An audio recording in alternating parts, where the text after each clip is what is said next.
My name is Mr. Clements, and this is my presentation on sports injuries in hurdling. We're going to look at risks, responsibilities, types and causes of injuries, signs, symptoms, and how to treat some of the common injuries that occur when hurdling. Risk and responsibility. Risk is the likelihood and the severity of an injury, how serious something is when it happens and how often it may occur. Responsibility is whose job it is to reduce that risk. Both the athlete and the coach have responsibilities. The athlete has to arrive in time with correct kit and listen to the coach. The coach has to plan safe sessions and monitor the athlete and the weather conditions.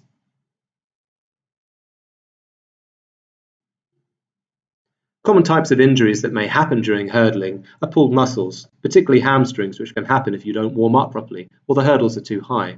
Spraining an ankle, cutting or grazing oneself when falling are also common. Getting dehydrated if the weather is hot or an athlete has not drunk enough during or before can also be a problem.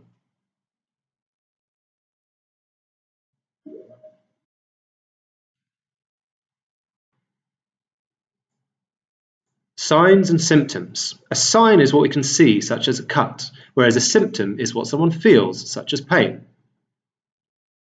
When we have injuries, such as a cut or a graze, a wipe and a plaster may be enough. We rehydrate by drinking, and soft tissue injuries are dealt with using the RICE method of rest, ice, compress, and elevate. I hope you've enjoyed my presentation.